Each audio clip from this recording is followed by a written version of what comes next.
भाजपा के प्रदेश नेतृत्व के निर्देश पर शुक्रवार को साहिबगंज जिला मुख्यालय में कांग्रेस नेता राहुल गांधी के विरोध में भाजपा कार्यकर्ताओं ने पुतला दहन किया। कार्यक्रम का नेतृत्व जिला अध्यक्ष गौतम यादव ने किया। इस दौरान पूर्व विधायक अनंत ओझा सहित भाजपा के कई पदाधिकारी, मंडल अध्यक्ष एवं बड़ी संख्या में कार्यकर्ता उपस्थित रहे। देखिए, जिस प्रकार से झारखंड के कांग्रेस मित्र गठबंधन की सरकार लगातार जेपीएससी में जिस प्रकार से भ्रष्टाचार के नए कारनामे हो रहे हैं, लगातार परीक्षाओं में धांधली की खबरें आ रही है। जेपीएससी इंतजार करता है कि भारतीय जनता पार्टी और युवा मोर्चा का कार्यकर्ता कब हमको घेरने के लिए आएगी या तब उसके काले कारनामों को चेयरमैन से इस्तीफा मांगेंगे। इससे बड़ा देश के अंदर छात्रों के साथ धोखा देने का काम और कुछ नहीं हो सकता है, जो झारखंड के अंदर कांग्रेस और जेएमएम के गठबंधन के सरकार में छात्रों के साथ जो विश्वासघात हो रहा है। और वहीं दूसरी ओर कांग्रेस के जो युवराज है आदरणीय राहुल गांधी जी, जिस प्रकार से देश के अंदर अराजकता फैलाने का काम, देश की संसद के अंदर जब लगातार आदरणीय प्रधानमंत्री नरेंद्र भाई मोदी जी की सरकार इस बात को कहती है कि आप संसद के अंदर चर्चा करो, केरल में आपकी गठबंधन की सरकार में वहां परीक्षा लीक होता है तो वहां कार्रवाई करने के बारे में मुंह में ताला लग जाता है। पंजाब के अंदर घटना घटती है, ताला लग जाता है। राजस्थान के अंदर इनके नेतृत्व की जब सरकार थी उस समय इनके कांग्रेस के मुंह पर ताला लग जाता है। और जहां यशस्वी प्रधानमंत्री नरेंद्र भाई मोदी जी जब सीधे कहते हैं कि कोई भी इस प्रकार का छात्रों के साथ खिलवाड़ करने वाला तत्व हो वो बचेगा नहीं, तब इनको पेट में दर्द होता है और देश के अंदर अराजकता फैलाने का काम, इस प्रकार के अराजक तत्वों को संरक्षण देने का काम ये करते हैं। और झारखंड के अंदर भारतीय जनता पार्टी जब सड़क पर संघर्ष करके इस बात को कहती है कि जेपीएससी में घोटाला हो रहा है, तब उसका जेपीएससी के चेयरमैन को इस्तीफा देना पड़ता है।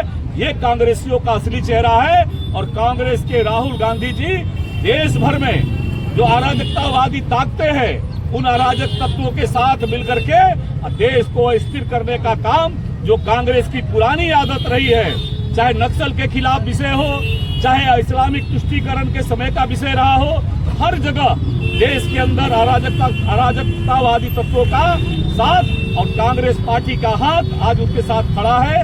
उसी को लेकर के नगर अध्यक्ष विनोद चौधरी जी के नेतृत्व में आज यहाँ पर कांग्रेस का पार्टी का पुतला दहन किया गया और उसमें हम सब लोग शामिल हुए हैं।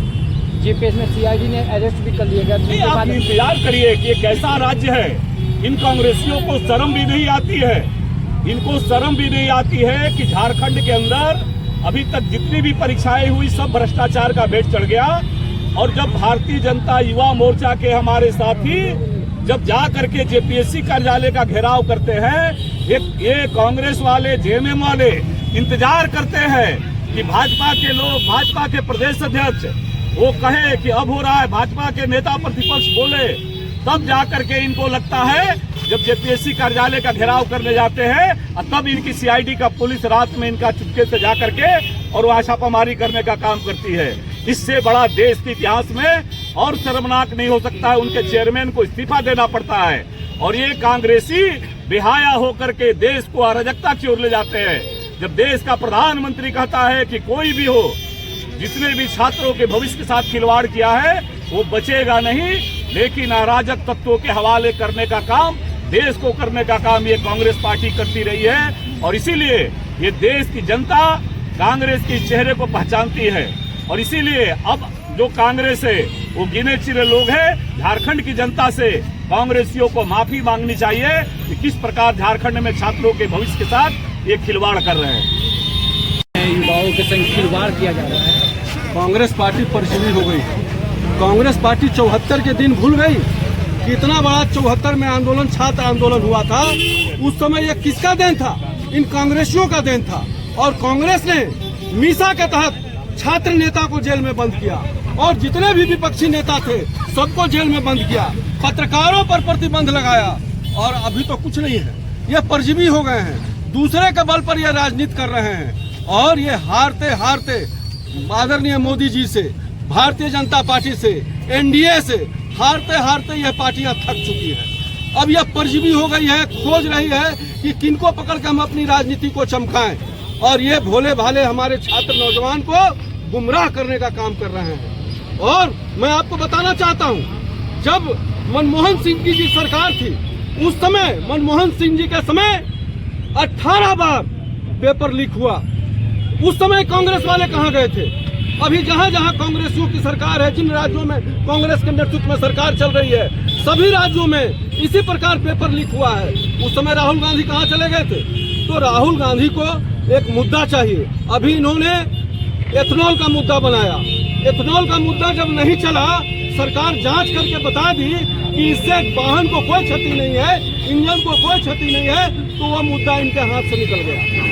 ये हमेशा किसी न किसी मुद्दे के तलाश में रहते हैं कि हम देश की जनता को गुमराह करें, देश के नौजवानों को गुमराह करें, छात्रों को गुमराह करें और गुमराह करके देश में अराजकता फैलाएं। और राहुल गांधी इसमें विफल हुए हैं। राहुल गांधी के नेतृत्व से यह छात्र संघ का नेतृत्व उनके हाथ से निकल चुका है। अभी आप छात्र के हितैषी थे तो आप चांदनी चौक क्यों नहीं गए?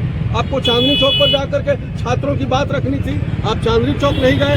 आप अलग अपना प्रधानमंत्री का आप आवास को घेर रहे हैं, या क्या आप अपने आप को तानाशाही दिखा रहे हैं? तो यह निश्चित रूप से अराजकता यह फैलाना चाह रहे हैं। ये विदेशी फंडिंग के द्वारा देश में अराजकता फैलाना चाह रहे हैं। ये चाह रहे हैं कि भारत को हम नेपाल बना दे, भारत को हम बांग्लादेश बना दे। भारत और नेपाल और बांग्लादेश कभी नहीं बनेगा, भारत भारत ही रहेगा। यह राहुल गांधी को समझना चाहिए। इससे उनकी छवि और गिरी है, और वह इस देश में अराजकता फैलाने की जगह स्टूडेंट को गुमराह करने का प्रयास नहीं करें। अब मानसून अपना अनशन तोड़ दिए, उस पर नाराजगी है। कहते हैं कि अन्ना हजारे की तरह इन्होंने अन्ना हजारे की तरह अपने आप को अलग कर लिया। अरे भाई, कोई भी देश हित में सोचेगा, राष्ट्र हित में सोचेगा तो कांग्रेस को बुरा लगता है। कांग्रेस विदेशियों के हाथ में बिक गई है और उसी के नेतृत्व के अनुसार भारत में राजनीति करना चाहती है। इसलिए हम ये आज राहुल गांधी के पुतला दहन के माध्यम से हम देश की जनता को आगाह करना चाहते हैं, छात्र को, नौजवान को आगाह करना चाहते हैं। आपका जो भी मांग है, निश्चित रूप से भारतीय जनता पार्टी के नेतृत्व में आदरणीय मोदी जी आपकी मांगों को सुसज्जित ढंग से पूरा करने का प्रयास करेंगे।